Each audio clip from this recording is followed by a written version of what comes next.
আসসালামু আলাইকুম সবাইকে। প্রফেসর স্বামী গল্পের 23 নাম্বার পার্ট। তো বেশি কথা না বলে চলুন গল্প শুরু করা যাক।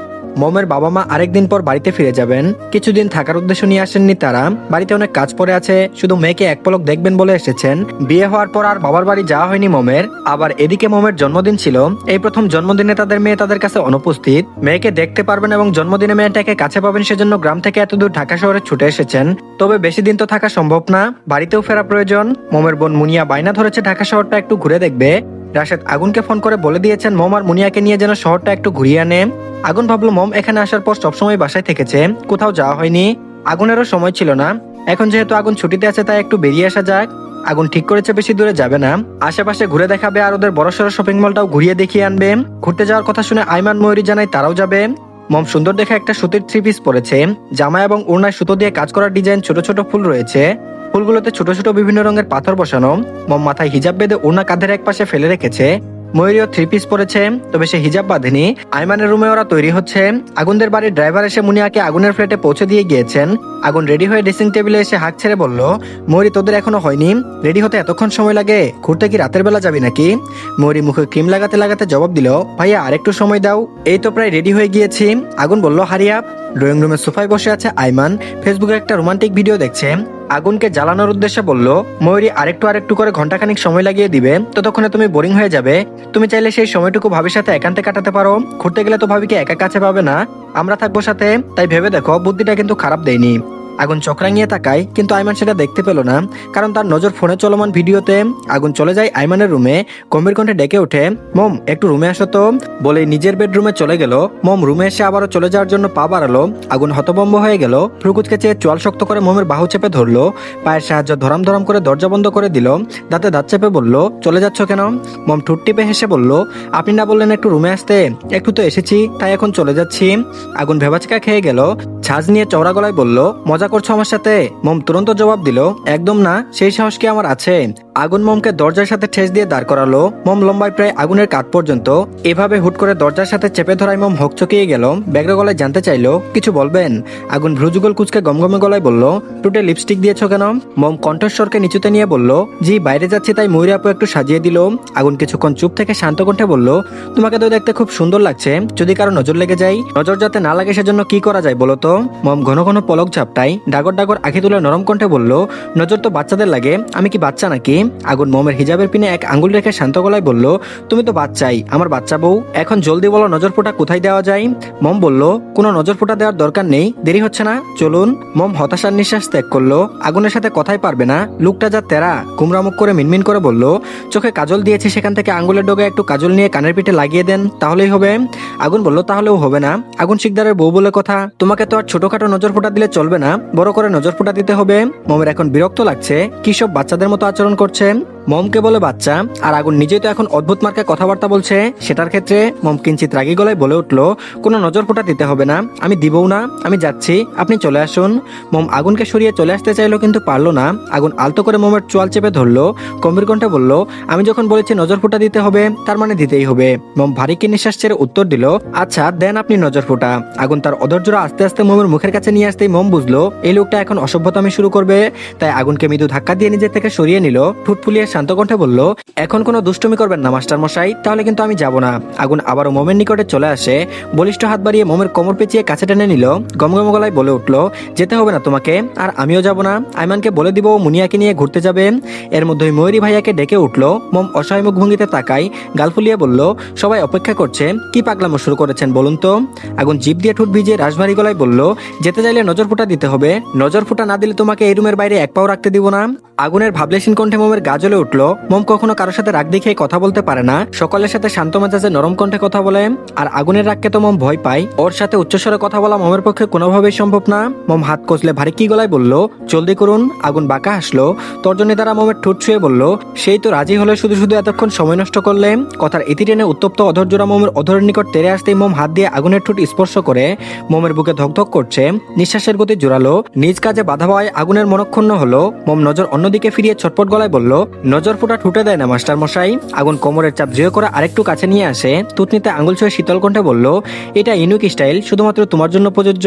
কথা শেষ হতেই মমের ঠোঁটে রাজত্ব চালালো, গাঢ় করে চুমু খেয়ে ছেড়ে দিল। মমের দিকে আর ফিরে তাকালো না, শার্টের কলার ঠিক করে স্তব্ধ পায়ে দরজা খুলে রুম ত্যাগ করলো। আর এদিকে শপিং মল হলো একটি আধুনিক বাণিজ্য কেন্দ্র, যেখানে বিভিন্ন ধরনের দোকান, খাবারের রেস্তোরাঁ, বিনোদনের ব্যবস্থা এবং অন্য সব সেবা প্রদান করা হয়। এটি সাধারণত একটি বৃহৎ, উজ্জ্বল এবং আকর্ষণীয় স্থানে নির্মিত হয়, যেখানে প্রবেশদ্বারে সাধারণত একটি বিশাল ফয়েল এবং সুন্দর ল্যান্ডস্কেপ থাকে। শারীরিকভাবে শপিং মল একটি প্রাণবন্ত এবং দর্শনীয় স্থান, যেখানে কেনাকাটা করার পাশাপাশি বিনোদন ও খাবারের সুযোগও রয়েছে। আগুন প্রথমে তাদের শপিং মলে গাড়ি থামালো, শপিং মলটা ঘুরিয়ে দেখিয়ে আশেপাশে একটু ঘোরাবে। আগুন মমের হাত ধরে চুপচাপ হাঁটছে, মমের লজ্জা লাগছে, সবাই কেমন তাকিয়ে আছে। হাত ছাড়তে নিতে আগুন চোখ রাঙিয়ে তাকাই, মম দমে গেল, গাল ফুলিয়ে আগুনের সাথে পা চালাই। আইমান হাত নেড়ে নেড়ে মুনিয়াকে শপিং মলের ভেতর বিভিন্ন ব্র্যান্ডের দোকানগুলো সুন্দর করে একসাথে সাজানো আছে সেগুলো দেখাচ্ছে।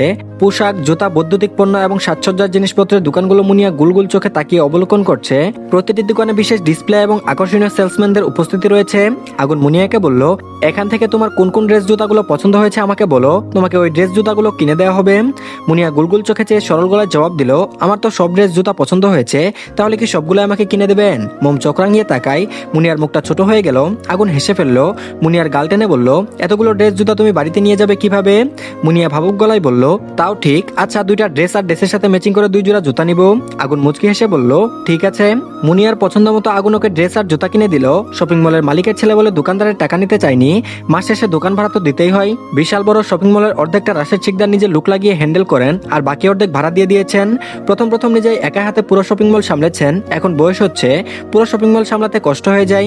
এতগুলো কর্মচারী, মালের হিসাব, আয় ব্যয় সবকিছু একা হাতে গুছিয়ে উঠতে পারছিলেন না বলে অর্ধেক ভাড়া দিয়ে দিয়েছেন। আগুন রাশেদকে বলেছিল পুরোটাই ভাড়া দিয়ে দিতে, কিন্তু রাশেদ সেটা করেননি। কাজ না করে একেবারে বাড়িতে বসে থাকার কোনো মানে হয়? সারাক্ষণ বসে বসে কাটালে শরীর খারাপ করবে। আগুন চাইলে নিজেদের কেনা মালের থেকে মুনিয়াকে ড্রেস দিতে পারতো, কিন্তু শালিকাকে প্রথম কোনো উপহার দিচ্ছে, এখন সেটা বাবার টাকায় কেনা উপহার হোক, আগুন তা চায় না। আগুন মমের জন্য একটা সুন্দর দেখে শাড়ি কিনে নিল। মম নিষেধ করেছিল, কিন্তু আগুন শুনেনি। আগুন ভাই বোনদের কিছু লাগবে নাকি জিজ্ঞেস করলে তারা জানায় তাদের কিছু লাগবে না। আইমান সিঁড়ি দিয়ে দোতলায় উঠতে আনিকাকে দেখতে পেল, লাল রঙের টপস পরে কি সুন্দর করে দাঁড়িয়ে আছে। আইমান যেন মেঘনা চাইতে বৃষ্টি পেয়ে গেল। দ্রুত পা চালিয়ে আনিকার কাছে পৌঁছে হাসি মুখে বলল, আনিকা তুমি এখানে কি করছো? বুঝতে পেরেছি আমার ভালোবাসার টানে রকেটের গতিতে ছুটে এসেছো। তুমি এখানে আসবে আমাকে একবার জানাতে পারতে, আজকে আমাদের প্রেমের পিকনিক হবে। তুমি কি পিৎজা খাবে নাকি স্যুপ? আনিকা কিছুটা বিরক্ত হয়ে বলল, পিৎজা তো সবসময় খাই, তুমি কি কিছু নতুন কিছু ভাবতে পারো না? আইমান মুচকি হেসে বলল, ঠিক আছে, তাহলে তোমার জন্য আমি পিৎজার আকারে হৃদয় তৈরি করেছি, সেটা খেও। আনিকা হাসতে হাসতে বলল, দূর, হৃদয়ের সাথে পিৎজার গন্ধ খুব একটা মিল নেই। হঠাৎ করে আইমান হাস্যকর ভাবে কাঁচা গলায় গান গাইতে লাগলো, আমার চড়ুই পাখির ডিম তোরে লইয়া ডেইলি দেখি ড্রিম, দুজনে 4টা খামো একটা মিমি আইসক্রিম। আনিকা প্রথমে বিস্মিত হয়ে গেল, পরে সে হেসে ফেললো, ব্যগ্র গলায় বলল, তুমি তো গানের রাজা হরিদাস পাল, কিন্তু আজকে তুমি একটা নতুন প্রতিভা দেখাচ্ছ, কাঁচা গায়কের। আইমান সেসব কথায় কান দিল না, মোহনীয় কণ্ঠে জাদু ঢেলে বলে উঠলো, আনিকা ডার্লিং, এত সুন্দর একটা গান গেয়ে শোনালাম, আমাকে পুরস্কার দিবে না? আনিকা বলল, কি পুরস্কার দেব? আইমান আনিকাকে 2 হাতে জড়িয়ে ধরে উচ্ছ্বাসিত কণ্ঠে বলল, তেমন কিছু না, জাস্ট একটা চুমু দিলেই হবে। আনিকা লজ্জা মিশ্রিত হাসি দিয়ে বলল, যা দুষ্টু। আনিকাকে লজ্জা পেতে দেখে আইমান খুশি হলো, এক হাতে ঘাট চেপে ধরে চুমু খাওয়ার জন্য ঠোঁটজোড়া এগিয়ে নিল। মুহূর্তে আইমান গণবিদারী চিৎকার দিয়ে বলে উঠলো, আইয়ে মা, এটা কি হচ্ছে? আইমানের চিৎকার শুনে আগুন দ্রুত ছুটলো দোতলায়। মেয়রিয়া ভাইয়ের সাথে এক প্রকার দৌড়ে চলে গেল। মুনিয়ার হাত ধরে মোমোদের পিছু পিছু চললো। আইমানকে ঘিরে বেশ কিছু মানুষ দাঁড়িয়ে আছে।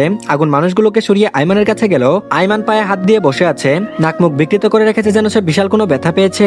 আগুন চিন্তিত ভঙ্গিতে বলল, পা ধরে বসে আছিস কেন? ব্যথা পেয়েছিস? আইমান বলল, ব্যথা পেয়েছি। আগুন ভ্রুকুচকে চড়া গলায় বলল, ব্যথা পেয়েছিস কিভাবে? মেয়েদের মতো আবারও পা পিছলে পড়ে গিয়েছিলি? আইমান পা ডলে আস্তে করে উঠে দাঁড়ায়, তর্জনী উঁচিয়ে রাগী গলায় বলল, এই বেয়াদব মেয়ে হিল জুতা দিয়ে আমার পায়ে আঘাত করেছে। আগুন তাকায়, লাল রঙের টপস পরা মোটাসোটা একটা মেয়ে বিরক্তিকর মুখ ভঙ্গিতে দাঁড়িয়ে আছে। মেয়েটি তেজি গলায় বলে উঠলো, এই ছেলে কাকে বেয়াদব বলছো? এত বড় দামড়া ছেলে, অথচ ম্যানার জানো না? তুমি তো এই শপিং মলের মালিকের ছোট ছেলে, তাই না? মেয়েদের সাথে অসভ্যতামি করো, বিষয়টা তোমার বাবাকে জানাতে হবে দেখছি। আগুন মেয়েটিকে শান্ত কণ্ঠে বলল, কি হয়েছে আমাকে বলুন, আমি ওর বড় ভাই। মেয়েটি গমগমে গলায় বলল, জি আপনাকেও চিনি, আপনার এই অসভ্য ভাই আনিকা আনিকা বলে আমাকে জড়িয়ে ধরেছিল, চুমু খেতে চাচ্ছিল, কত বড় সাহস! ছাড়তে বললে ছাড়ছিলই না, সেজন্য না পেরে হিল জুতা দিয়ে পায়ে আঘাত করেছি। আগুন রাগে চোখে তাকায় আইমানের দিকে। আইমান কাচুমাচু হয়ে মাথা নিচু করে নিল। মেয়েটার দিকে তাকিয়ে আগুন শান্ত কণ্ঠে বলল, I am extremely sorry ma'am, আমার ভাইয়ের হয়ে আমি আপনাকে সরি বলছি, ব্যাপারটা এখানেই শেষ করে দেন, আমি ওকে বলে দিব ভবিষ্যতে আর এমন হবে না। মেয়েটা সাপের মতো ফুসফুস করতে করতে হনহনিয়ে চলে গেল। আইমান মাথা তুলে তাকালো, মোমের দিকে নজর পড়তে একটা মেকি হাসি হাসি দিল, বিনিময়ে মোমো কিঞ্চিত মুচকি হাসি উপহার দিল। আগুন আর কথা বাড়ালো না, সবাইকে নিয়ে শপিং মল থেকে বেরিয়ে আসলো। গাড়িতে উঠে বসতে বললে আইমান বিড়বিড় করে বলল, তার মানে তখন ওই মেয়েটা আনিকা ডার্লিং ছিল না, মেয়েদের উপরে একজন ডাইনি ছিল। সবটাই আমার ভ্রম ছিল। আচ্ছা ভ্রম ছিল আর যাই ছিল, এত তাড়াতাড়ি ভ্রমটা শেষ হয়ে গেল কেন? অ্যাটলিস্ট চুমুতা খাওয়া পর্যন্ত অপেক্ষা করতো। ফাটা কপাল আমার। এদিক সেদিক ঘুরতে ঘুরতে রাত হয়ে গিয়েছে। প্রায় এশারের সময় আইমান জানায় ডিনার করে বাসায় যাবে। আগুন ওদের নিয়ে বড়সড় একটা রেস্টুরেন্টে প্রবেশ করলো। সকলের পছন্দ অনুযায়ী খাবার অর্ডার দিয়ে অপেক্ষা করতে লাগলো। খাবার আসতে সকলে খাওয়া শুরু করলো। খাবার খাওয়ার সময় মোমের পায়ে কারোর পা লাগায় মোম ঝুঁকে টেবিলের নিচে উকি দিল। আগুনের পা দেখে মুখ কুচকে ফেললো। মাথা উঠিয়ে আগুনের দিকে তাকাই। আগুনের ভাবভঙ্গি স্বাভাবিক। মোম হতাশ হয়ে খাবারে মনোযোগ দিল। আগুন ঠোঁট টিপে হেসে পুনরায় একই কাজ করলো। আইমান খাবারের দিকে নজর রেখে ফিচেল গলায় বলল, আজ সিঙ্গেল বলে টেবিলের নিচে বউয়ের সাথে রোমান্স করতে পারি না। এ পর্যায়ে মোমের কাশি উঠে গেল। খাবার তালুতে উঠে গিয়েছে। আগুন তুরন্ত পানির গ্লাস এগিয়ে দিয়ে পিঠে হাত বুলিয়ে দিতে লাগলো। আইমানের দিকে চেয়ে ধমকে বলল, কতদিন নিষেধ করেছি খাবার খাওয়ার সময় কথা বলবি না? কানের নিচে একটা দিলেই ঠিক হয়ে যাবে। আইমান ঠোঁট উল্টে জবাব দিল, আজকাল সত্যি কথার কোনো ভাত নাই। তো ধন্যবাদ সবাইকে, এই পার্টটি এই পর্যন্তই। পরবর্তী পার্টও দিয়ে দেওয়া হয়েছে, সবাই দেখে নেবেন। ভালো থাকবেন সবাই, আল্লাহ হাফেজ।